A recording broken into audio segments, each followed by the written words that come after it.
Utilitas dari sebuah kripto aset atau fungsi dari sebuah kripto aset. Kalau sebuah koin atau kripto aset itu punya utilitas yang tinggi, punya utilitas yang besar, maka potensinya adalah akan dilirik oleh segmen pasar yang besar juga. Contoh, XRP saat ini ya, dengan total supply-nya yang sangat besar, yaitu sekitar 100 miliar. Tetapi kenapa harganya bisa terus naik? Karena dia punya utilitas, bisa digunakan untuk transaksi pengiriman uang antar dunia di seluruh dunia dengan waktu yang sangat cepat, yaitu 3 detik. Nah, akhirnya XRP ini sekalipun supply-nya 100 miliar, ini banyak mengendap atau dibeli oleh berbagai exchanger, baik itu exchanger kripto maupun itu exchanger palas ya, atau exchanger mata uang asing. Kenapa? Karena mereka butuh pelayanan untuk melakukan pengiriman uang secara cepat ke berbagai belahan dunia dari customer mereka, yaitu untuk pelayanan. Nah, otomatis saat ini yang beredar sudah lebih dari 64%, tapi harganya terus naik. Padahal supply-nya sangat luar biasa, 100 miliar.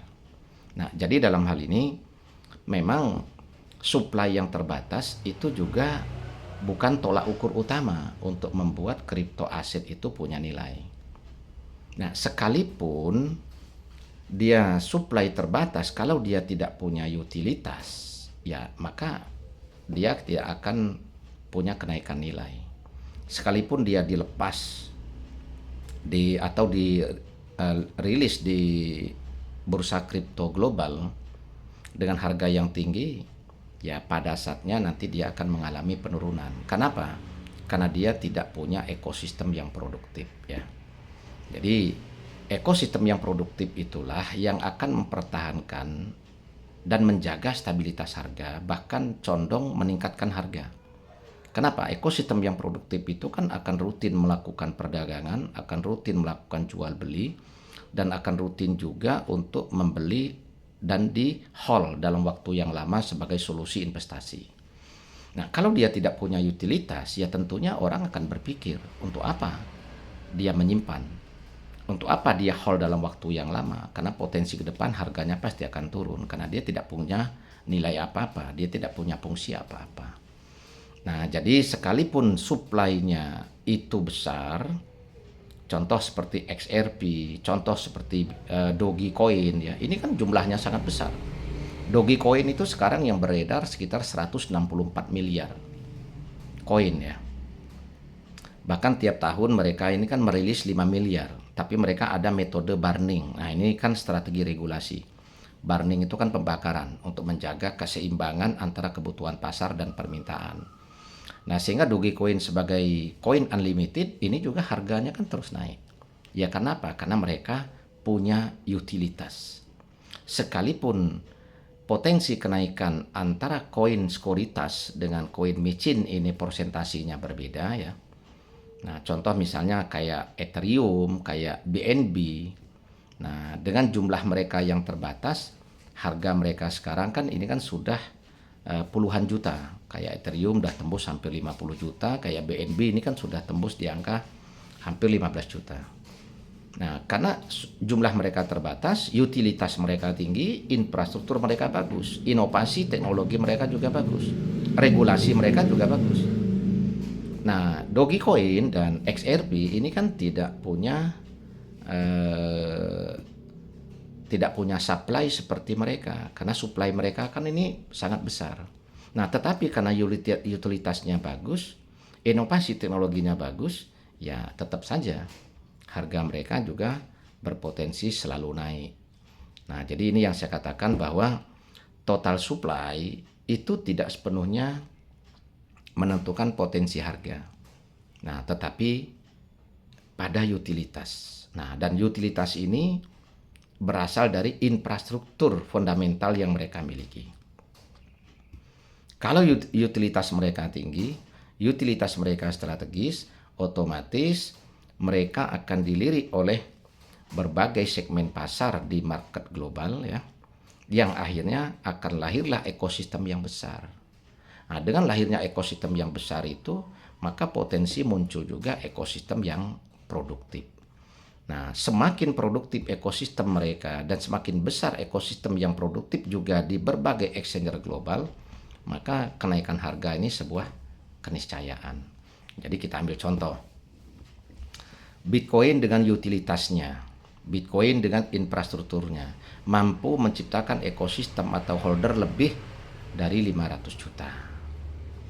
Bahkan di Indonesia saja ini kan sekitar 10,7 juta pemegang Bitcoin. Nah, belum lagi di belahan dunia yang lain. Terus Ethereum itu dengan supply mereka hanya sekitar 120 juta.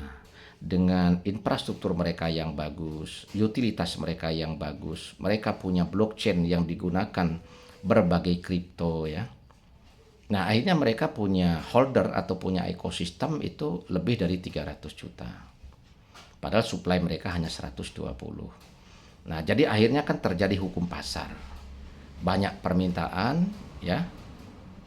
Sementara supply-nya sangat terbatas. Ya otomatis harga akan naik. Nah, BNB kan juga sama. BNB ini kan sudah punya ekosistem atau punya holder lebih dari 230 juta. Dan pengguna BNB Smart Chain juga sudah lebih dari 700 juta. Nah, supply BNB ini juga hanya 137 juta. Dan mereka juga punya infrastruktur yaitu berupa Binance, yaitu exchanger global, yaitu market kripto terbesar di dunia. Dengan nilai transaksi mereka sekarang itu sudah lebih dari 20 miliar per hari. Sehingga potensi pendapatan mereka dari volume transaksi itu aja sudah sangat besar. Nah, dan mereka hanya kan mampu juga mengakuisisi tahun 2020 itu coin market cap itu kan mereka akuisisi atau sudah menjadi bagian dari Binance. Kenapa? Karena CMC itu adalah pusat bursa. Jadi sebuah bursa kripto itu kalau dia belum masuk ke CMC itu belum bisa disebut sebagai bursa global. Dia baru ya bursa internal dari komunitas mereka saja kan. Nah, jadi dari utilitas yang tinggi itu akan menciptakan ekosistem yang besar. Nah, dari ekosistem yang besar itulah akan lahirlah ekosistem yang produktif. Produktif dalam memperdagangkan kripto setiap hari ya. Nah, terus produktif juga mereka untuk menyimpan atau melakukan hold sebagai solusi investasi. Nah, disitulah akan membuat banyak pengendapan dari sebuah kripto itu sehingga peredaran di market itu menjadi lebih terbatas karena sudah banyak mengendap dan harga akan terus meningkat. Utilitas. Tanpa utilitas, sekalipun supply-nya terbatas, sebuah kripto tidak akan punya nilai pada saatnya. Kalaupun itu diciptakan punya nilai sementara, itu hanya bersifat pragmatis dan itu karena ada sebuah permainan. Ada sebuah strategi internal mereka dengan komunitas mereka yang melakukan perdagangan ya. Sehingga untuk menjaga stabilitas harga, begitu harga terus naik, sudah banyak peminat yang membeli, lah mereka lepas supply punya mereka, lalu mereka hentikan strategi mereka, dan harga akan mengalami penurunan. Nah, dan itu yang sering terjadi kalau kripto itu tidak punya utilitas.